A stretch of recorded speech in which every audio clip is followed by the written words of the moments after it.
Kali ini Mujahidah menjelaskan bahwa Bapak Presiden Republik Indonesia, Bapak Prabowo Subianto sudah jauh hari menjelaskan kepada rakyat tentang kepemimpinannya yang menjadi pertanyaan dan tuntutan Habib Rizik. Kalian bisa simpulkan sendiri dan berikan komentar. Bahkan jawaban Bapak Presiden Prabowo benar-benar tepat dan meminta kepada rakyat untuk bersabar. Karena itu perkataan beliau seperti ini. Saya bertekad untuk memimpin suatu pemerintah yang bersih, pemerintah yang akan menjaga kepentingan rakyat Indonesia. Tidak ada niat sedikit pun untuk kami mempersulit kehidupan rakyat Indonesia. Kok sampai 82% hasil cekek rakyat dari pajak untuk membiayai negara 82%? Itu berarti negara kita tidak sehat. Satu tambang saja kalau dikelola dengan baik di Indonesia, saudara, maka bisa memberikan bangsa Indonesia setiap keluarga, saudara, dana bulanan 20 juta rupiah gratis. Itu satu tambang. Ini tambang kita banyak kemana? Padahal untuk APBN-nya cuma 207 triliun. Tapi korupsi baru satu tambang saja sudah 271 triliun. Biadab, kurang ajar. Presiden Republik Indonesia tidak punya tongkat semacam tongkat Nabi Musa, tidak punya. Tidak punya tongkat Nabi Sulaiman, tidak punya. Tapi kalau ada koruptor 271 triliun seperti ini, kejar saudara kemanapun dia lari, gantung di jalanan lewat pengadilan rakyat. Setuju tidak? Takbir. Bukan begitu. Kalau koruptornya sudah tobat, bagaimana tokoh-tokoh agama? Iya kan? Orang bertobat. Ya Sayyidi ya Rasulullah ya man lahu ya innallah. Bismillahirrahmanirrahim. Assalamualaikum warahmatullahi wabarakatuh. Presiden Prabowo Subianto menegaskan tidak ada niat untuk memaafkan koruptor yang telah merampas uang rakyat. Prabowo juga meminta rakyat bersabar atas kinerja pemerintah karena dirinya sebagai presiden tidak memiliki tongkat Nabi Musa dan Nabi Sulaiman. Saya bertekad untuk memimpin suatu pemerintah yang bersih, pemerintah yang akan menjaga kepentingan rakyat Indonesia. Tidak ada niat sedikit pun untuk kami mempersulit kehidupan rakyat Indonesia. 82% APBN negara Indonesia itu didapat dari pajak. Kok bisa 82%? Gila betul. Kan kita punya tambang. Tambang kita banyak, ada timah, ada nikel, ada batu bara, ada emas, ada minyak sawit, ada minyak saudara, minyak bumi dan segala macam. Kemana itu semuanya?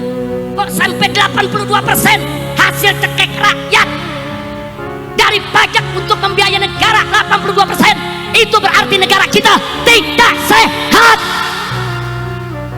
Negara yang sehat ambil pajak dari rakyat saudara untuk APBN cukup 25%. Yang 75%-nya ambil saudara dari orang-orang kaya, dari minyak sawit, dari batu bara, dari tambang, dari nikel, dari emas, saudara, belum hasil tambang, hasil laut dan lain sebagainya.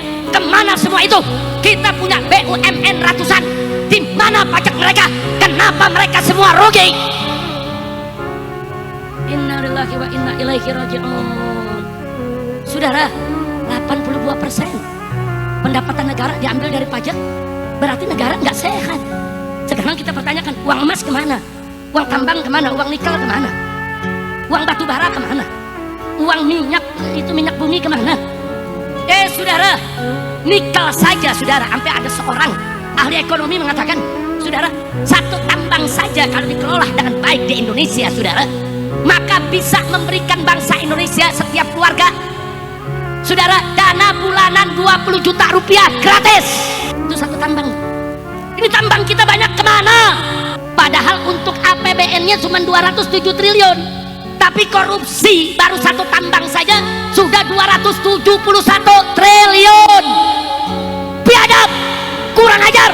kita harus berani menghadapi mereka-mereka yang memilih jalan di atas jalan yang tidak benar, jalan menipu rakyat, jalan korupsi, jalan nyelundup, jalan manipulasi, jalan nggak mau bayar pajak, jalan sudah diberi segala macam oleh Yang Maha Kuasa, segala macam diberi fasilitas, diberi kebaikan, masih serakah. Ya, ini tantangan kita bersama, dan kita akan atasi itu semua. Saya sangat optimis. Kali ini ceramah Habib Rizik berhasil menarik simpatisan pribumi tentang koruptor. Hanya saja menurut pendapat Mujahidah, mengurus negara itu tidaklah mudah semudah manusia membalikan telapak tangan mereka. Adapun tentang koruptor wajib dihukum seumur hidup, jangan pernah dibebaskan. Biar mereka yang korupsi tidak bisa menikmati uang curiannya, bahkan lebih baik dihukum mati. Dan itu solusi yang membuat Indonesia menjadi makmur dan sejahtera. Kalau kalian setuju tentang dua hukuman ini, untuk para koruptor tekan like ya. Kemudian ditambah lagi saudara, dari BUMN cuma 3%, cuma 85 triliun. Kemana perkebunan kita? Kemana perairan kita? Kemana BUMN penerbangan, kelautan, saudara, perlayaran? Kemana itu duit semua? Kemudian dari Badan Layanan Umum, saudara, cuma 3% juga. Begitu juga dari bukan pajak cuma 4%. Tapi dari pajak ke rakyat 82,4%. Totalnya yang diambil dari pajak 2.309,9 triliun. Jadi artinya pejabat di Indonesia lagi disuapin sama rakyat, saudara. Jadi Anda nih semua di sini nih, saudara, yang kalau beli baju kena PPN, masuk ke Indomaret, masuk ke Alfamaret kena PPN, makan di restoran kena PPN, Anda beli piki, Anda beli sendal, saudara, semua kena PPN, saudara. Jadi uang PPN Anda yang diambil tersebut semuanya buat nempanin para koruptor, buat nempanin tikus-tikus negara, saudara.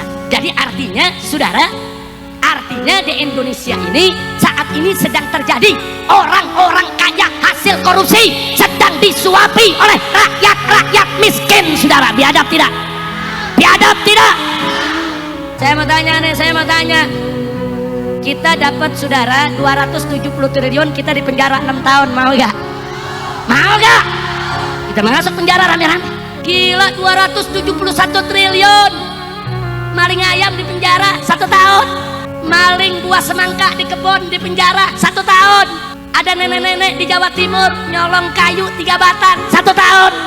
Giliran 271 triliun 6 tahun setengah. Yeay. Kacau tidak? Kacau tidak? Habib Hanif ngomong baik-baik saja. Ditanya, bagaimana kabar Abah Habib Rizik? Baik-baik saja. 1 tahun penjara. Saya sakit berobat 2 tahun di penjara. Kacau tidak? Cuman saya ditanya, Habib kondisi bagaimana? Saya kasih kabar, alhamdulillah saya bikir, alhamdulillah 2 tahun penjara. Kacau tidak? 271 triliun 6,5 tahun. Yeay. Kacau tidak? Kacau tidak? Saya tanya, ridho atau tidak? Ridho atau tidak? Biarkan atau lawan? Takbir. Tapi kita juga realistis, ya. Presiden Republik Indonesia tidak punya tongkat semacam tongkat Nabi Musa, tidak punya. Tidak punya tongkat Nabi Sulaiman, tidak punya. Tapi percayalah, kalau kita beriktikad baik, kalau kita bertekad untuk berbuat baik, kita yakin kita akan berhasil. Kita yakin Yang Maha Kuasa bersama kita. Itulah yang dimaksud Bapak Presiden Prabowo menangani itu semua. Tidak semudah manusia membalikan telapak tangan, seperti beliau berkata, tidak mempunyai tongkat Nabi Musa dan Sulaiman. Jadi semua perlu niat yang baik dan kesabaran untuk merealisasikannya. Mari kita dengar Habib Rizik menghitung berapa banyak uang yang dikorupsi.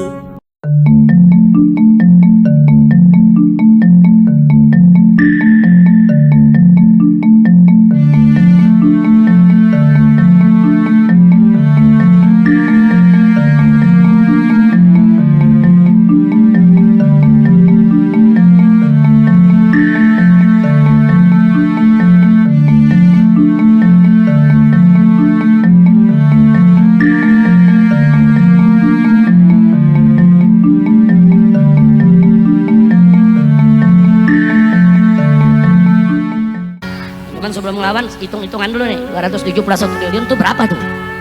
Mau tahu gak? Mau tahu? 271 triliun. Andai kata kita makan sehari, anggap nih orang puncak kaya semua nih, sehari makannya 1 miliar.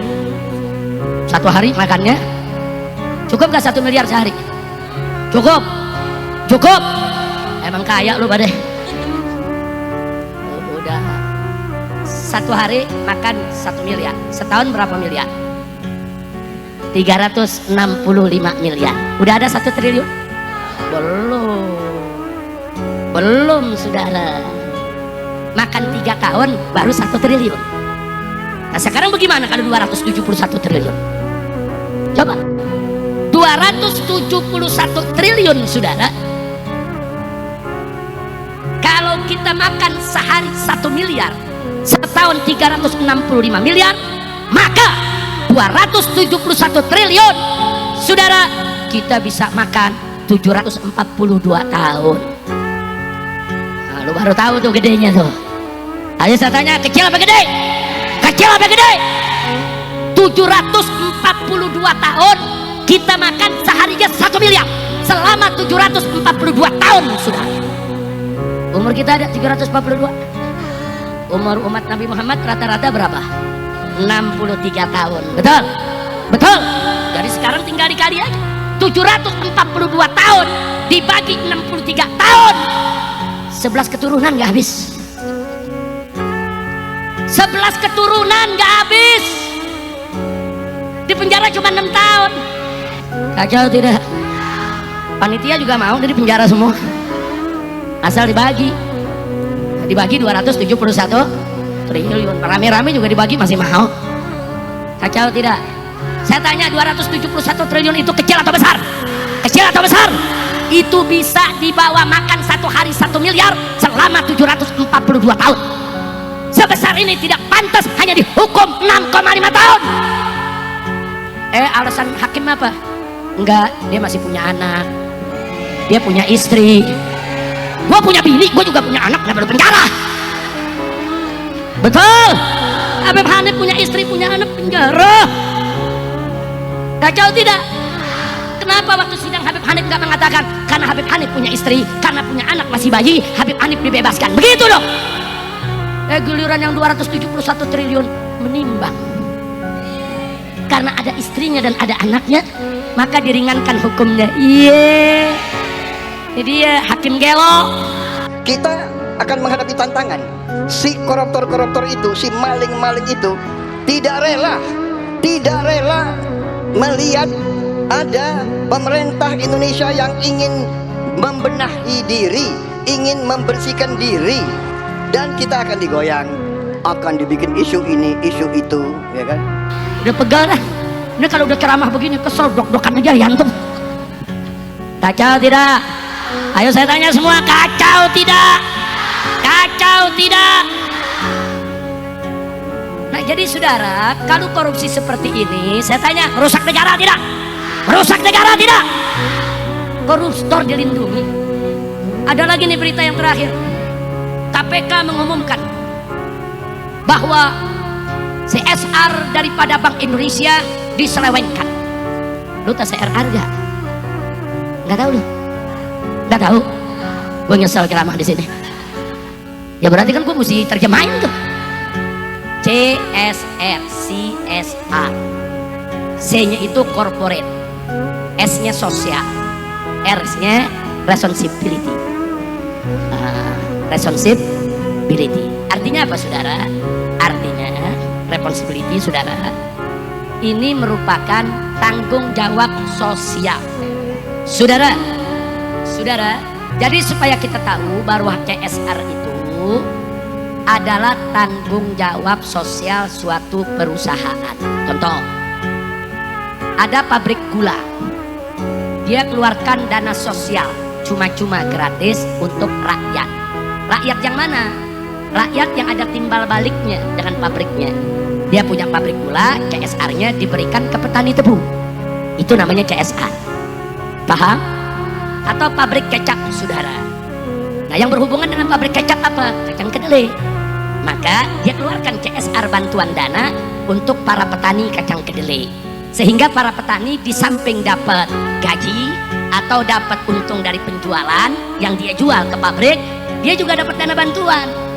Supaya dia makin aktif kerjanya, supaya makin bagus, supaya ada timbal balik ke pabrik kecapnya. Jelas tidak? Jelas tidak?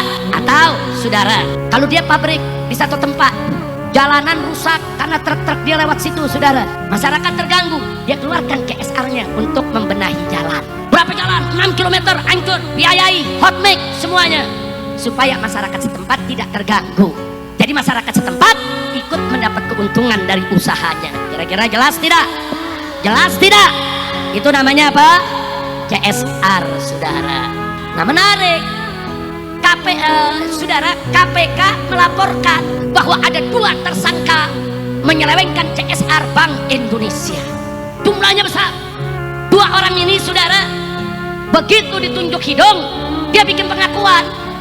Apa dia bilang? Bukan saya saja yang terima, semua anggota Komisi 11 DPR RI ikut nerima. Ini CSR bukan buat anggota DPR, saudara. CSR itu buat masyarakat. Boleh diberikan ke panti asuhan, ke pondok pesantren, saudara, beri buat bangun jembatan, bangun jalanan, bangun apa saja yang penting buat masyarakat, bukan untuk anggota DPR RI. DPR RI sudah dapat gaji besar, betul? Begitu dia ngaku, semua anggota Komisi 11 ikut dapat juga CSR-nya. Besoknya kata KPK apa? Oh ya, kami salah paham, ternyata kedua orang itu belum jadi tersangka dan tersangka belum ada. Ini KPK, saudara, Komisi Pemberantasan Korupsi apa perlindungan koruptor? Kacau tidak? Kacau tidak? Giliran maling ayam digebukin sama masyarakat sampai bonyok. Iya, betul. Betul. Nah, sekarang saya mengajak deh semua nih, kalau besok ada maling ayam, maling sendal, maling jemuran, jangan disiksa, jangan dianiaya, saudara, jangan dihakimi haram. Gak boleh kata aniaya mereka, tangkap, serahkan ke polisi, saudara, selesai. Tapi kalau ada koruptor 271 triliun seperti ini, kejar, saudara, kemanapun dia lari, gantung di jalanan lewat pengadilan rakyat. Setuju tidak? Takbir. Nah, kita minta Bapak Presiden Prabowo jangan cuma ngomong, kami akan kejar koruptor sampai Antartika. Wow. Jangan ke Antartika dulu, Pak, kejar saja di antar kita. Betul? Betul? Takbir. Kita doain semoga Prabowo tidak omon-omon saja. Amin. Amin. Yang gak ikut amin gue doain bisulan di Bandat. Rakyat menuntut pemerintah yang bersih. Saya dipilih oleh rakyat. Atas nama rakyat Indonesia, saya tegaskan semua aparat pemerintah Indonesia, bersihkan dirimu masing-masing. Ada yang mengatakan Prabowo mau maafkan koruptor. Bukan begitu. Kalau koruptornya sudah tobat, bagaimana tokoh-tokoh agama? Iya kan? Orang bertobat tapi kembalikan dong yang kau curi. Enak aja. Udah nyolong, aku bertobat. Yang kau curi kau kembalikan. Bukan saya maafkan koruptor, tidak. Saya mau sadarkan mereka yang sudah terlanjur dulu berbuat dosa, ya bertobatlah. Itu kan ajaran agama. Bertobatlah, kasihan rakyat, kembalikan uang itu. Sebelum kita cari hartamu kemana, kita akan cari gitu. Jika kalian merasa ada keanehan dalam video ini, kalian punya hak bebas untuk mengomentari dan mengutarakan pendapat kalian dalam video ini.